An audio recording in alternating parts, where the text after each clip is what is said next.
Psilocybin, also known as shrooms or magic mushrooms, is a psychedelic that produces feelings of euphoria and hallucinations that last for a few hours. It is used to treat things like depression, addiction, and anxiety stemming from cancer. While it doesn't cure these things, it can significantly help with all of them. As you can see in this visual, it shows what can happen with the amount of psilocybin you take. As you can tell, it is better to take a small dosage, as I will state in my plan to get psilocybin legalized medically. Heavier doses lead to more hallucinations and bad trips sometimes, but smaller doses enact more positive side effects. Psilocybin is legal medically in only one state in the U.S., Oregon, where it is under strict supervision. However, it is legal recreationally in Canada, Portugal, and Spain. As a result of this, countries have seen a decrease in drug addiction and has led to an increase in jobs, according to Phil Dudley, a writer for TripSitter magazine. If psilocybin is regulated and controlled in a safe environment, it is more effective and less time-consuming than antidepressants or opioids. My plan is to get psilocybin to be used medically in hospitals. I will do this by getting more doctors on board by showing them the results and positive side effects of how using psilocybin can help a patient. Once I get doctors on board, it will be easier to advocate for psilocybin to be used medically because the doctors will be supporting it. This will create a safer environment in general and will also help many depression patients, addicts, and doctors who can prescribe psilocybin to help their patients more. Psilocybin has been known to help with addiction, cancer distress, and with depression. Psilocybin is a good alternative for other drugs as it doesn't cause uncontrollable addiction. It is not addictive because of how intense the effects are. The human body builds a quick tolerance to psilocybin, which you would think would cause an addiction to it, but if doses are repeated normally, the effects aren't as impactful, making it not as addictive. With such an intense trip, people aren't as willing to take it repeatedly like other drugs, according to the Drug Policy Alliance Association. Psilocybin can help with anxiety with diseases like cancer and does so with minimal doses.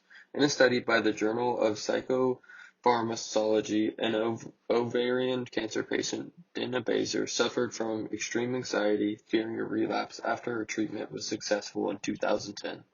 She took a single dose of psilocybin and stated that she felt an immediate impact in her attitude towards her anxiety about relapsing. She says that the dose has allowed her to enjoy her life more without worrying about another cancer occurrence, via Shara Roan, a newsletter writer for Everyday Health. Even with one dose of psilocybin, it helps lead to a better well-being and attitude towards life and death with people who suffer from cancer. The greatest possible effect from psilocybin is how it can help get rid of depressive symptoms. Natalie Guggeson, an assistant professor of psychiatry and behavioral sciences at the Johns Hopkins University School of Medicine, states that her findings have found that under carefully controlled conditions, psilocybin is a promising therapeutic approach that can lead to significant improvements in depression. In another study done at Johns Hopkins University, they recruited 27 participants who have all suffered from long-term depression. Each participant received 2 doses of psilocybin and was asked their level of depression after 1, 3, 6, and 12 months. The average depression levels for almost all of the participants decreased from 22.8 to 8.3 after a year. And so 22.8 is the high end of moderate depression, and 8.3 is the bottom end of low depression. So the effect of psilocybin is very impactful, and with only 1 or 2 treatments, it lasts a lot longer than antidepressants, which are taken every day over a long period of time. The results as seen in this chart show significant improvement with depression. The doses are way less frequent than antidepressants and provide much greater results as clinical rating scores go up and stay that way even after half a year. Stakeholders. These are patients who suffer from anxiety, depression, and addiction. Psilocybin has been very effective for treating each one of these categories of patients, and although it is not a cure, it can help people for at least a good amount of time. It is a safe alternative to drugs like antidepressants, as it is not addictive and does not cause any long-term dependency, like Adderall, for example, which is an antidepressant used to treat ADHD. found in a study by a group of scientists in the National Library of Medicine. Medical salesmen will also benefit from the medical use of psilocybin because they can sell it to hospitals. Having psilocybin being legal for medicinal use will cause a big impact on medical salesmen because sales will grow fast since it is a very effective treatment. Hospitals will also benefit as they won't have to buy as many medicines, which have a lot more dose amounts than psilocybin. Doctors will also benefit because of this, because instead of continuous antidepressants that are ineffective, they would be able to prescribe psilocybin, which is much more effective and less timely. If psilocybin was to become legal for medical use, it would change a lot of prescriptions that doctors prescribe and would help people be less addictive to antidepressants, which doesn't help as much as psilocybin. So problems and barriers. So first, drug violence. Illegal psilocybin leads to more drug flow and violence within gangs and cartels.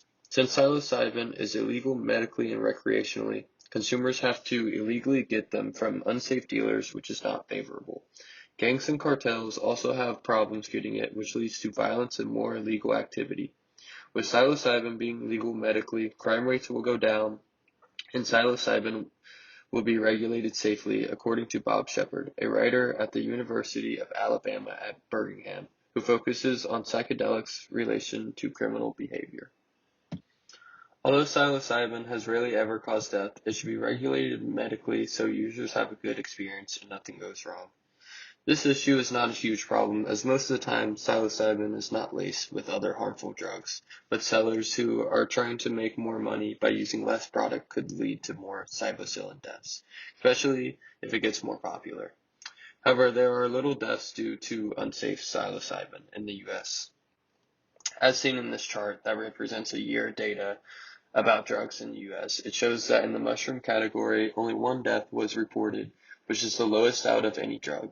Now, if psilocybin was regulated medically, this number would be 0 and would prove to be a safe alternative to treat depression and numerous other medical issues. Bad trips can happen and cause people to panic and become confused. However, these are uncommon when taking psilocybin. Despite a lot of effective research, psilocybin is still a psychedelic drug, and even if doctors were able to prescribe it, many would be scared to take it. Some people can have a bad trip, and it can cause lots of anxiety and confusion. However, these are uncommon, and if there is someone with you to help, it can be easy to get out of it. This is why psilocybin should be regulated medically, so even if someone does have a bad experience at first, a trained professional can help them get through it. Via Sam Wolf, a mental health focused writer for Healing Maps. Psilocybin is not fully legal anywhere, so it would be hard to get it to be legal medically. Since it is not legal anywhere, getting a bill approved will be harder because it has never been done before.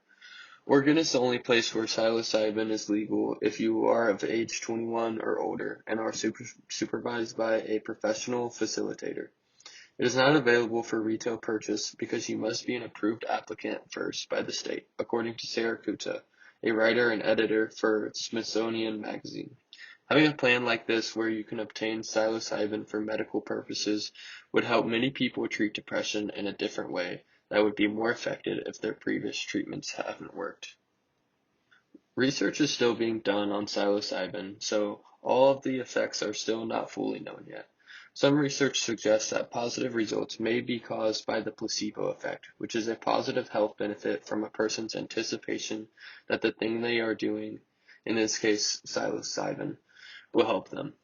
Psilocybin can still be risky because it is a psychedelic and can cause deep anxiety in some cases, but most of the time it is safe and provides a good experience. Even if you do have a bad trip, it should only last for a little while and can be dealt with and even beneficial in the long run. In a study by Valis Segeti, an author for Imperial Center for Psychedelic Research, he stated that although microdoses of psilocybin help people's overall well-being, he also saw that people taking placebo capsules, something made to seem like psilocybin, but in reality isn't, also saw the same improvements. So people benefit from the fact that they believe they are going to get better from the psilocybin, and it is not as much the psychedelic helping them. Even though this is true in some cases, psilocybin is still an impactful medicine that helps greatly and should be researched more to be better understood so the results can improve even more. So how do we make psilocybin legal medically? My plan to get psilocybin legalized medically is to go straight to local politicians and state the benefits of psilocybin being used for medical purposes. Showing how it has helped in Oregon will be a key piece of evidence since it is used medically there and has benefited positively from it. Once I get enough people to talk and write to local politicians about the subject, a bill will be introduced and soon passed to make psilocybin legal medically. I will go to local hospitals and talk to doctors about the benefits of using psilocybin, and once I get enough of them on board, local politicians will take the issue a lot more seriously. Also, I'll take psilocybin to the research and development process, which will help prove how it can be used to help with medical issues. This will get the Food and Drug Administration to change the regulations on psilocybin to be used medically and be prescribed. Legalizing it medically will help countless people with depression, addiction, and many more medical issues. I believe that psilocybin is the next big medical breakthrough, and if used more, it can help in numerous ways. In conclusion, psilocybin should be legal for medical purposes because the side effects create a positive impact that helps many disorders like depression, addiction, and cancer distress.